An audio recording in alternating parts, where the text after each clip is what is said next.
All right. Hi, everyone. Welcome to our weekly session with all three sections tonight. We are going to talk about where we are in the course and give you a chance to connect with some of the students and your peers in the other sections and answer any questions as we can. Let me go into my screen share. All right, so we'll talk about anything that came up from reviewing week 4. We'll review what's happening coming up in module 5, talk a little bit about assistive technology, have a breakout session, and then answer any questions from any of you. And I talked about this with my group last week. The week 4 was really focusing on, we started off the course with the what and the why of differentiated instruction, and now we're into the how components. So when we know when we have to meet our students' needs, and do that one way is by adapting and modifying the curriculum. How can we go about doing that? So that's what the assignment for weeks 4 and 5 is really focused on, the steps that you should take in order to modify your curriculum and your lesson plans to meet the varying needs of your students. A couple coming in. So similar to the case study, this is a kind of a two-week assignment where you should have yesterday submitted a draft of your adapting curriculum assignment, and Mr. Rich and I will be giving you feedback, and then you will submit your final version for this week. And Mr. Rich, feel free to jump in at any point.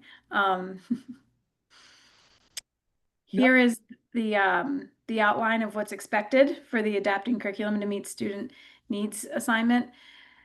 So you have your original unit or lesson plan that you're basing it off of. You're analyzing that lesson and then modifying it based off of specific needs or modifications that your accommodations that you want or need to make adjustments for particular students in your class.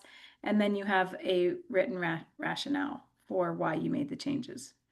Before you move on, um, uh, being that it's a 2-week assignment and the first week entitled a draft, I reviewed that with rather a light hand.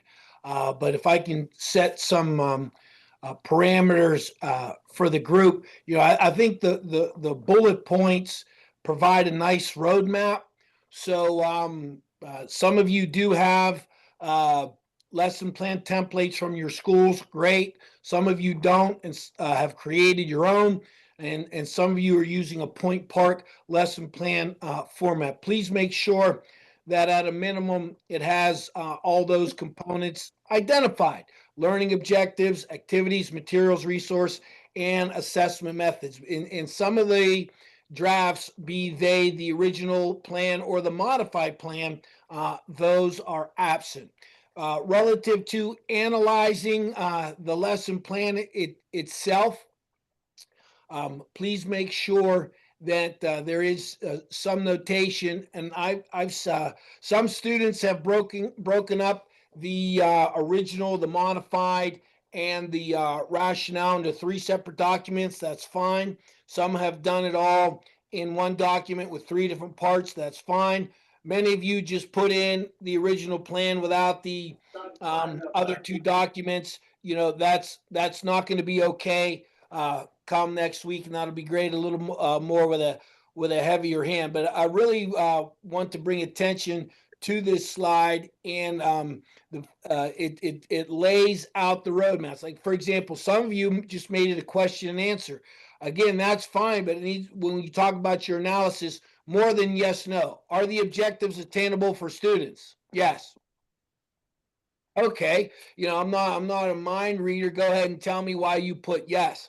Modify the lesson plan, develop a revised version. Now, here's my thought is some of you, relative to where you are in your journey, may be a little more proficient than others. I also want you to think about when you started, perhaps what type of craft did you have as compared to now. I know through my own experience going through these small lessons with you, I'm already thinking about, wow, I made it through these first couple modules, but if I could go back and redo, and I don't think any of you want to do that with me, but if I could go back and redo, I'm already thinking about should Dr. Chambers in Point Park want me to do this again? How might I make it a better experience for the students? So we all have room to grow and modify. So please, in addition to your original document, the modified document. Also, some of you have chosen to highlight those adaptations and modifications that you made from draft to the revive, and that makes it very simple and easy for me to identify Okay. this is what you had and this is where you are. And then finally, your rationale is a page reflection, right? It's not a sentence, it's not a paragraph. Take some time and give us an appropriate reflection in terms of both quality and quantity relative to why we're the. And again, there's 3 prompts there that you can get to a page just by saying why they were necessary, how your modifications align with needs and goals, and the anticipated impact of those things. So I just I'm rambling a little bit, Dr. Chambers, but I just want to Good. be very specific relative to what the expectation is going to be for the final copy as compared to the draft. Absolutely. Thank you. Are there any questions about this assignment that we can answer specifically about the four different parts? My group, you'll get feedback this evening on your draft so that you have next steps to move forward through to the final. But are any specific questions about what our expectations are across the 4 components?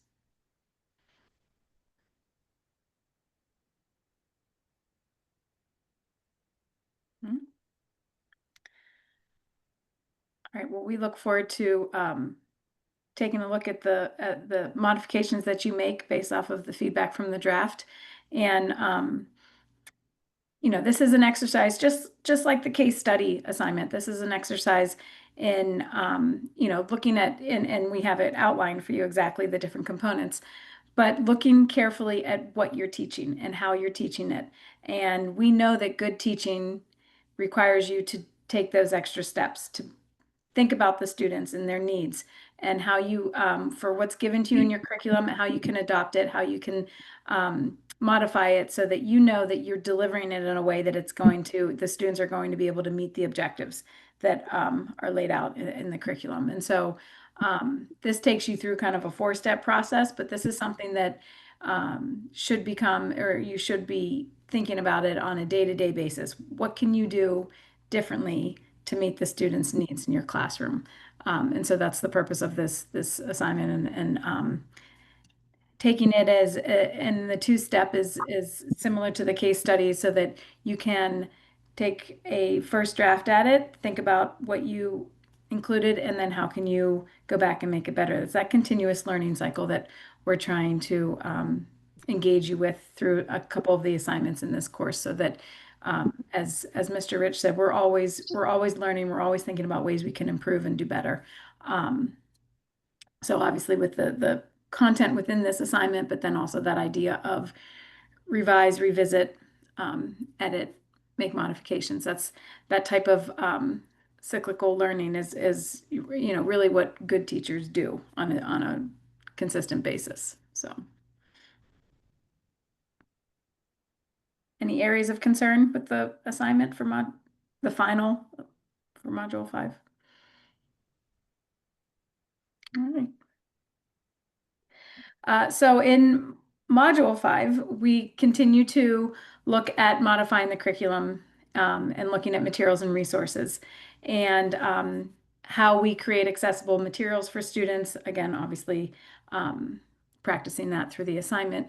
And then a number of the resources posted and the readings focus on assistive technology and how assistive technology can support diverse learners. And I know we talk about in my section how many of the students are teaching in different content areas.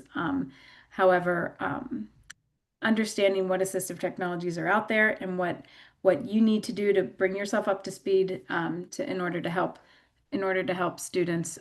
That's an important part of understanding assistive technology and how you can differentiate your instruction using tools that are available. So we're going to take some time today to talk about assistive technology, what's out there, what categories are of assistive technology, because it doesn't have to be the high tech, it can be the low tech.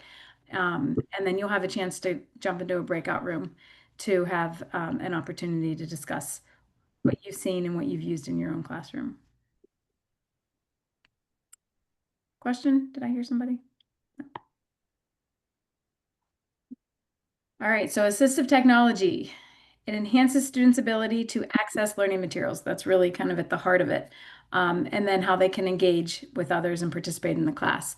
It includes things that oftentimes we think of as more common assistive technology, like screen readers, text-to-speech software, as well as specific devices for any physical needs, like modified um, alternative input materials or modified keyboard, things like that. This graphic that is on the presentation just shows kind of some different categories where we can find assistive technology uses for the classroom and for teachers and for students. So research tools, study skills aids, brainstorming, things that can help students with note taking, accessibility to materials, communication. Reading is a big one. That's why it's in bold, that text to speech. That's a lot of our students have some difficulties when it comes to reading the materials and need support with that. Other physical assistance with hearing and vision to help support students. Organization and then dictation. These are just some of the categories where assistive technology falls into. I wanted to take a moment to jump into this closer look when we're talking about a student, Joseph, who uses assistive technology to meet his needs. So let me click on this.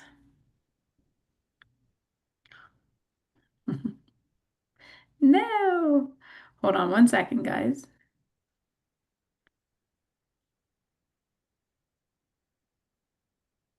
While I'm trying to pull up this link that didn't work on my PowerPoint, um, take a moment because this is when we go into the breakout rooms, take a moment to think through perhaps what's some assistive technologies that you already have been using, um, or maybe perhaps ones that you don't know about, want to learn more about. Perhaps maybe a fellow teacher uses some um, to help meet your students' needs.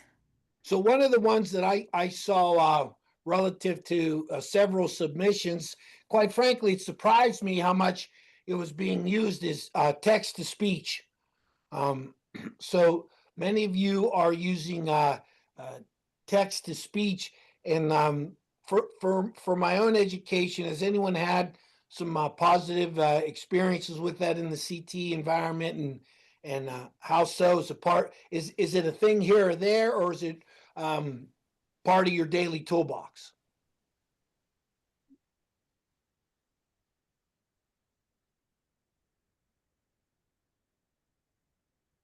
I can speak on that. Um, I don't use it a lot in the classroom, but I suggest it in case they need it. Wait, can you hear me? Yes. Yep. Okay. I use it myself because I'm a little bit dyslexic from forever ago, and I definitely use it to read along with anything that I have to do. Anytime there's a reading, I put it on and then I can read along with it, and it's quite helpful.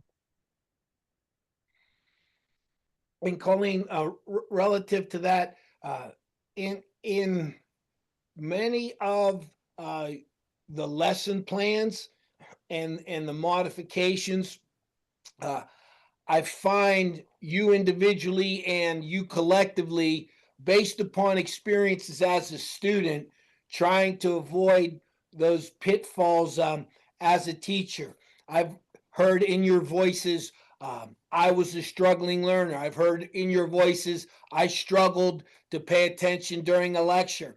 And I think that's a great starting point in the absence of years of teaching experience. Start with what worked for you, what didn't work for you, because you're not alone in those areas. So I think just as a caveat to you identifying your problems relative to speech to text, overcoming the degree of dyslexia and utilizing that voice has been used also in the modifications of the lesson plan. I forget which student, I apologize, but they inherited a situation and took a lesson and used a prior teacher's lessons, but now they're making it more their own based upon their own experience as a student, have planned on to do it more. I hope that sounds familiar to one of our listeners. Did you get that back, Jenny? Yeah, I did. So out of Pacer, the link went down for some reason, but I'm going to share. Let me go to share my screen because we'll just look at part of this as kind of a starting point to get before you all go into your breakout rooms. How one teacher advocated for assistive technology in her classroom. I was born deaf, and the first 19 years of my life I was raised. I could hear high frequency, so that was difficult for me. So I decided to let a cochlear implant.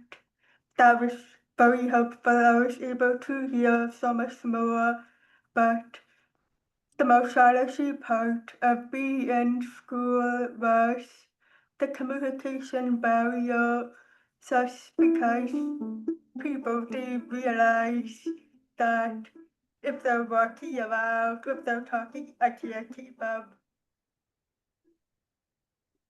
I would say that one of the most prevalent issues for students with disabilities is the stigma associated with disabilities and the lack of understanding of the capability of people with disabilities. They may do things differently, but it doesn't mean they can't do them.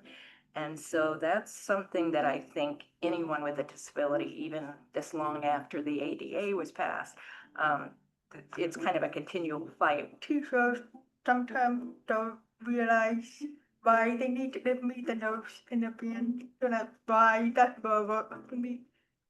So that was one problem. I think sometimes schools are really focused on the academic piece or the training piece that they're responsible for and forget about, not intentionally, but sometimes forget the importance of skill building towards a person with a disability living in the most integrated setting possible. For people with disabilities, they need a variety of different technologies, so that may not apply to me. But in my experience, I need some like live captioning that required a laptop, microphone, pay for the service. So you have to really advocate for yourself.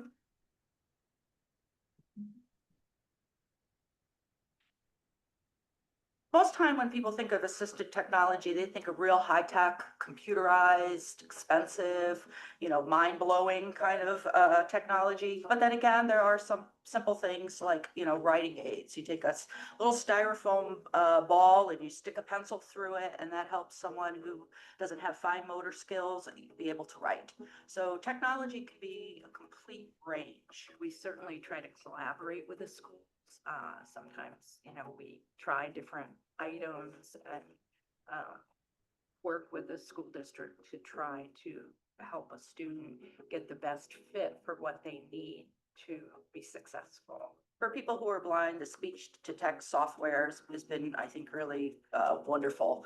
And for people who are deaf, video, capabilities through the phone systems have been really just been, astounding for them. So in office, how I call people is I use a device called a VR phone, so I can dial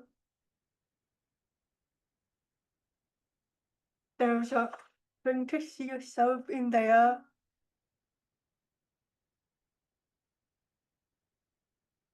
So this is the TV here and the turbine. And so yeah, I use a calculator plate. That's something I learned a few years ago. It helps me hear high frequency sounds. I can connect with a Bluetooth to my phone or the computer. The point of it all is to make a person's life easier, to allow them to be able to do what they want to be able to do.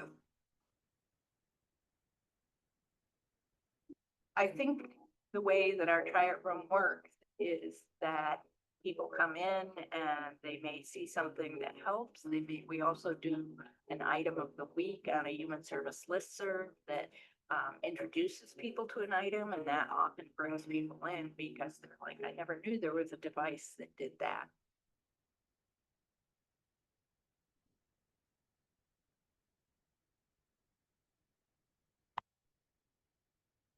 I'm gonna stop there. Stop share.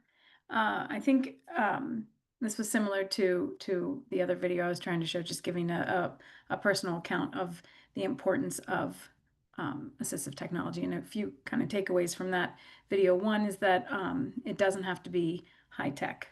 It can be simple devices that allow students to access the material, to contribute to the class discussion, and ultimately demonstrate their understanding and competency of the content that you're trying to teach.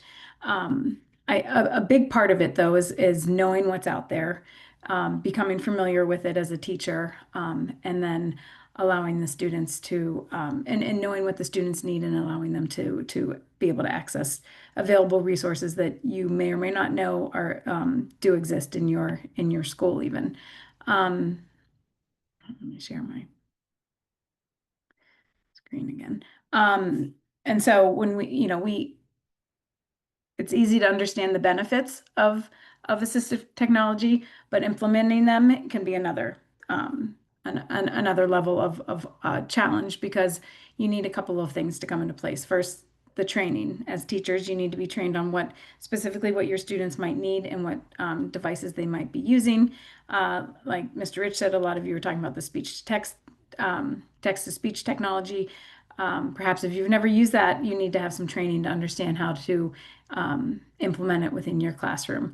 And then a big piece of that, once you know what the tools are, or know what your students might be using or needing, the lesson planning. And that means doing exactly what this assignment from modules 4 and 5, taking the assignment and modifying it based on the needs of your students, using the different, perhaps the different devices to assist them. And then with some of our more medium of the road or high-tech technology, there's technical difficulties. And what do you do? A student that might be really relying on that text-to-speech device, what happens if there's an issue with it, or something goes wrong with it during your lesson? How can you then assist? Kind of a plan B, if you will. So what I want to do is have us go into breakout rooms and give you a chance in a smaller group to talk about assistive technology. What have you used in your teaching? How has it impacted student learning? Or are there specific tools that you want to learn more about? And what questions do you might have about assistive technology? Thinking about how you can support your students' needs, and that's a big part of our course in differentiated instruction, is sometimes just knowing the questions to ask, and you don't always have to have the answer or have the experience with it, but knowing that there are things out there to help support you. So let me stop share, and we're going to do breakout rooms. We're going to let's see, we have 25, so we'll do 5 different rooms. So you'll be with a group of 5 that you can share your experiences with assistive technology. You can share out what you have used and how you've seen it to help your students, and what other questions you might have, or what are some things that you wonder about when we're talking about assistive technology. So we'll go into the breakout rooms, and we'll be in there for about, it's 4:29. So let's go in there for about, let's see, about 12 minutes or so. We'll come back at, I'll close out the rooms at about 4:43. Okay, so I did assign automatically. You guys can go into the rooms now.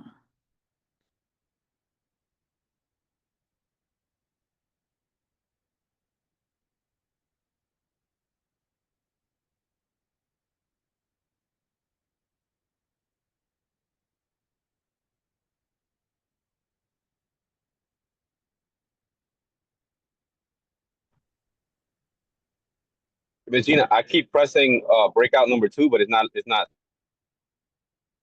Not letting you, Eric? Oh, there he goes.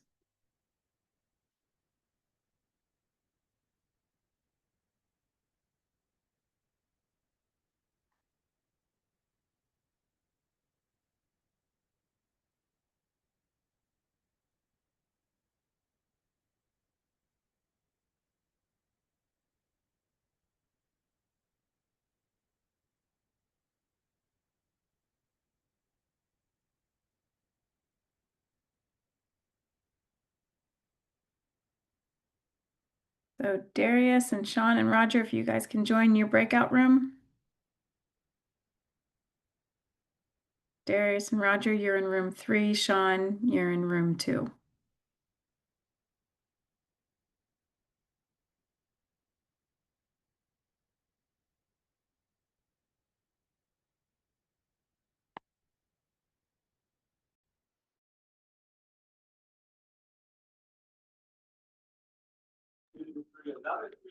Jenny, I'm sorry. I'm having issues with my computer. My computer audio isn't working. I'm supposed to be in group 5. At least that's where my computer's at. Um, I'm talking to you through my phone right now. Oh, what is going on here? I see you in room 2. Do you not? So my laptop is on in room 5. Oh. Oh, I So see you in room 5. Yeah. Yeah. yeah, could you put my phone into room 5 as well, please? Sure. Thank you. Sure.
Can you try putting me back in the breakout room too?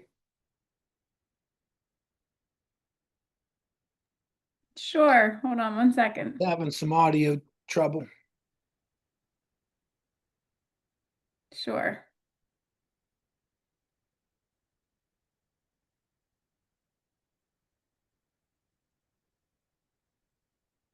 Room 2? Yes, please. You know what? For some reason, Rich, it's giving me every option except room 2 for you. Hold on. I mean, that's the one I was in. I'll go in any room, but I was having some technical difficulties, so I thought I'd come out and go back in. Yeah, huh. That's really weird that it's not letting you, like when I can say move to, but I can Mhm. only move you into a different room, not into room 2. So you're fine if you want to not go back. I mean, Okay. yeah. How's everything going with? It's going pretty well. Like I said, it's a little bit of a learning as I go process. All right, welcome back, everybody. We're getting most people coming back in.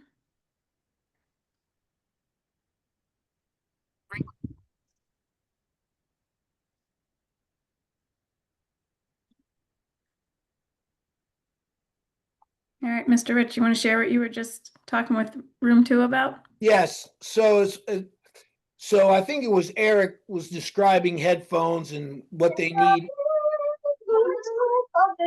Here, make sure you're muted. Someone's having a good time during this meeting. So, um, in any event, uh, Eric was mentioning about a student having headphones, and that's part of what they need. Okay, and in looking at some of your student work, I want to address program of study. I want to address some of you answer. I have several cosmetologists answer to a state board. You know, you are serving several masters, so here at Lawrence County Career Technical Center, we're a comprehensive CTC. So we have our keystones here that we're a servant to the keystones. We're a servant to the program of study, and we're a servant to the NOCTI. Okay, so we know what those pieces are. And on the public ed side, you're commanded to meet all your students, regular and special ed, where they are and grow them forward. And then when you add your students with disabilities, some of you are in places where it's 45, creeping over 50% of student identified. Now, we've talked previously about whether we think all that identification is appropriate, but nonetheless, you're bound by the laws of IDEA. And now you have the modifications and accommodations within that IEP. So you're a servant to that. And it becomes a difficult task because, for example, here at Lawrence County Career Technical Center, we have cosmetology.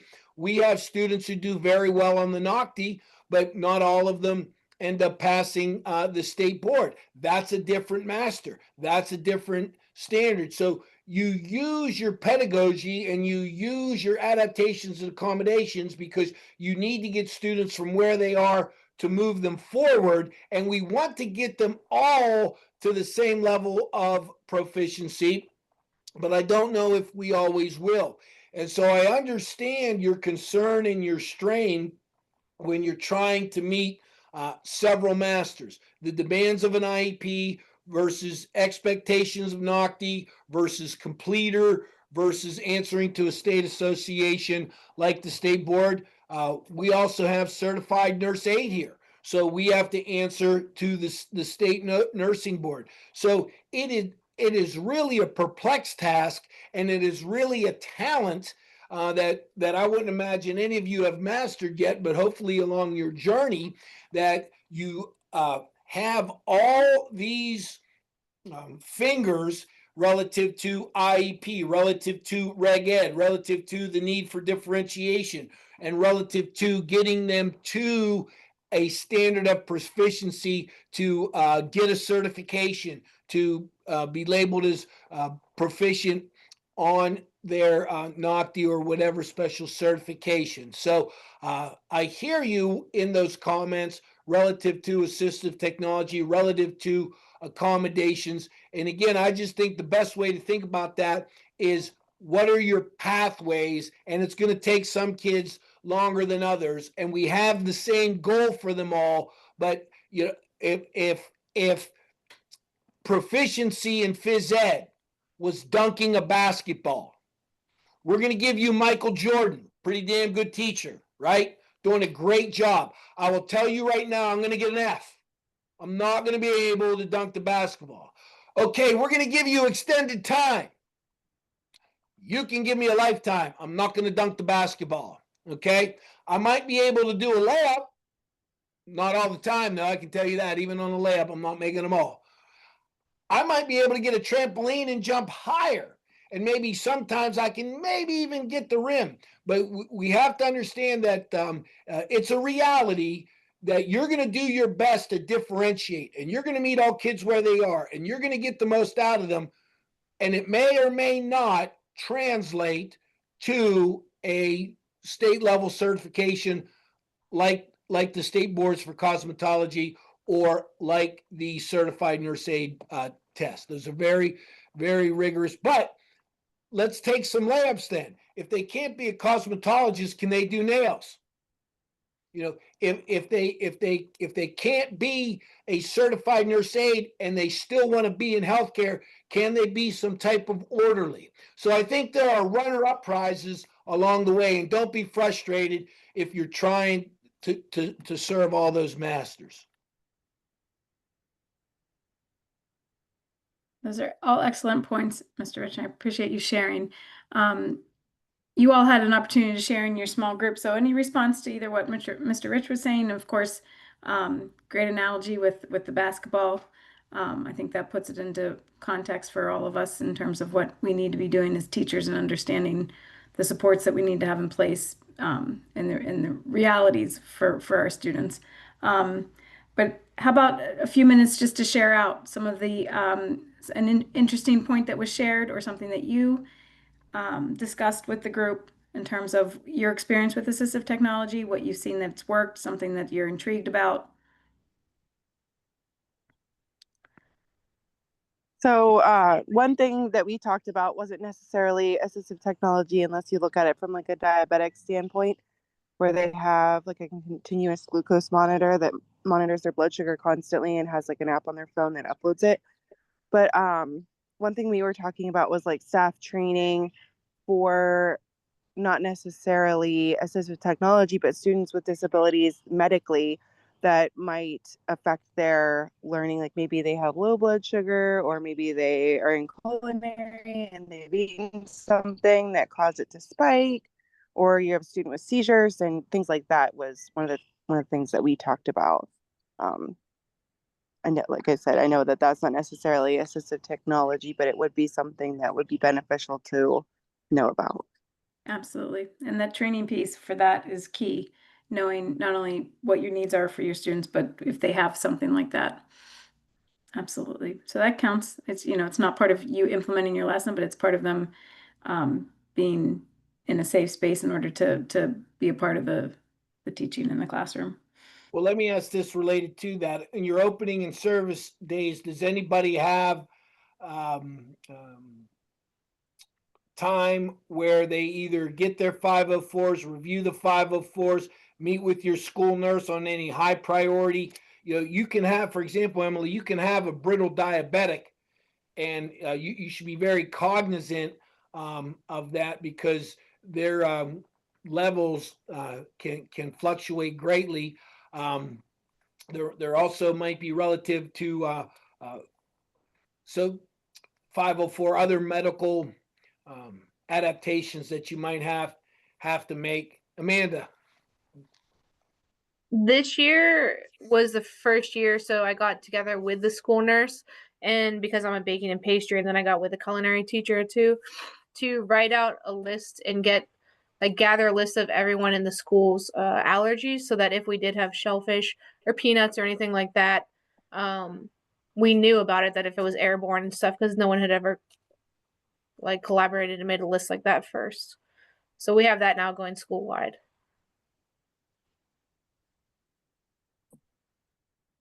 But I think it's important relative to assistive technology, relative to 504, relative to IEPs, that you have some time in your opening and service days, at least to put names to some of these things, and hopefully they're you're getting some specific training in some of these higher need cases. We've had some students with some special feeding needs, and those can be of medical necessities. And I would say, if you're uncomfortable with any assistive technology, or if you have a concern about a student with a medical need in your classroom, not that you don't want them there, but I feel it's appropriate to reach out either to a mentor teacher or to the administration and say, I just want some help. Glad to have this student in my class. I'm concerned about the student need. Do I have what I need in my classroom relative to support that? Now, as an administrator, I want to know your needs, not your wants, right? There's a little bit of a difference. We can make a want list, and maybe we get to that. But your need relative to those assistive technologies, relative to those medical needs. So don't be afraid, I would say, to follow either with a mentor with lack of experience, or to an administrator if you're comfortable with that, and say, do I have all that I need?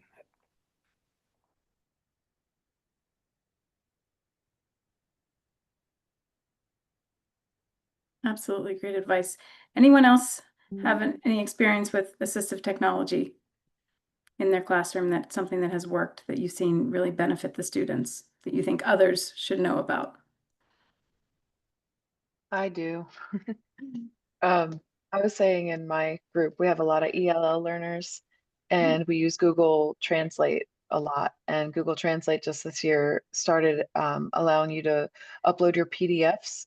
So I'll put a recipe in there, and it's written in English, and it'll translate it right out to Spanish, French, Chinese, whatever you need it to be. And I think that's a really good piece. And even so, if you put Google Translate app on your phone, you can speak to it, whatever you want to say to your EL learner, and then just show it to them, and they can see what you were saying in their language. So I don't know if anybody else uses Google Translate, but I love it. I use Google Translate, and I actually also, when I need to record any lectures, I put the closed captions on so that it translates for them in Spanish as well. I will be using Google Translate next year because I'll be having 4 ELL students.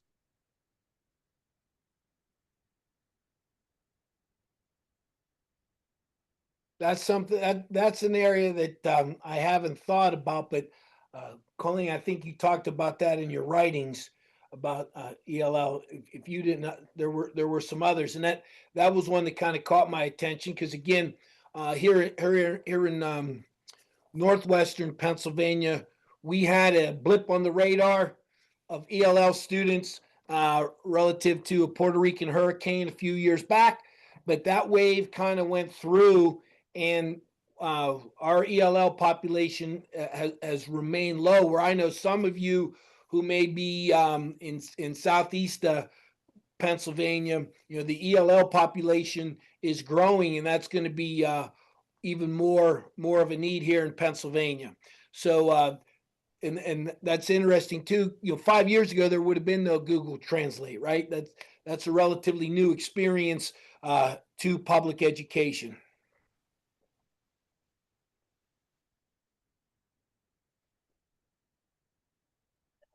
And how wonderful that there's a something, obviously through Google, but easily accessible, free tool that it sounds like a number of you are already having to use for our ESL population students. That's great. Well, the one thing that I used to teach our educational technology course here at Point Park for our initial certification programs, And I loved teaching it because every semester there was something new and different that wasn't even available the semester or two prior. So I will say the one thing with assistive technology is kind of always is to have an open mind and know that you have to kind of sprint to keep up with different different technologies that are out there. But it's exciting for education because there's always things to assist with the teaching, the implementation of your lessons, the assessing, the record keeping, the progress monitoring, all of that.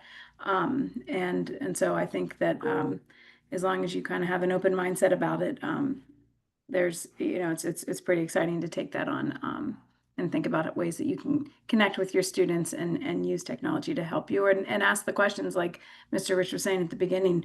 What do my students need? What training do I need? What do I need to know in order to use the best technologies possible to meet their needs? So, and my point is it's an ongoing conversation and there's always something new coming down the pike too. So just to be aware of it is a key component to effective teaching and differentiation. So so that about wraps up our session for today.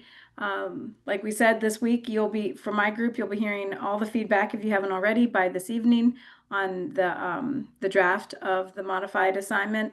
And then we'll be looking forward to seeing your final versions come through. And we have turned the corner in this course. We're officially on the second half. So you guys are doing a nice job. I'm assuming that most of you are either into summer session or it is summer for you. If school hasn't ended already, good luck with the end of the school year and hopefully you're enjoying some of the sunshine like we're having here in Pittsburgh. But look forward to seeing the submissions, and the next week we'll probably be in separate groups as well. Just a couple closing remarks on my end. If my sections could remind me, did we say we were moving to Monday morning on the 9th? Okay. Yeah, just so your option, if you want to copy paste that, they're out of school. So we're going to go Monday morning, 9 a.m. What happens if we're not out of school? You can always do the journal. Did we say 9 or did we say 16? I can't remember. I thought it was the 16th. All right, 16th it is. We still got some. Yeah, What are you doing in school? I know. It's a late school year. So we'll go the 9th at 4 o'clock and we'll go the 16th then for the last couple weeks. Thank you for reminding me. I appreciate that. And then I also want to thank you for your patience and understanding as I was sharing with Dr. Chambers. I'm trying to grow with this course, and you're more experienced at the way these courses are running than I. So, and I've been trying to give you feedback. If you have any, you're all adult learners here. We're not dealing with young kids. If you have question, comment, or concern relative to any of my feedback, please reach out, email me. I'll be glad to set up either a response email or a conversation. But I hope you're finding this beneficial thus far, and want to hone in one more time on with some directions here on this meeting. Really expecting the components to the upcoming assignments of the original, the modified, and then the one-page reflection. You could have that all in one document. You can submit it as 3 separate documents, but I am going to look for those 3 components and then grade them accordingly. Easy thing to do would be to highlight your modifications. In my group, I'll send a poll to see where we all are with school. If we want to meet earlier, it's better for me. So I'll send a poll through Canvas. Majority will win out. So, all right, everyone. Well, thank you for your time. I'm going to stop recording. Thank you.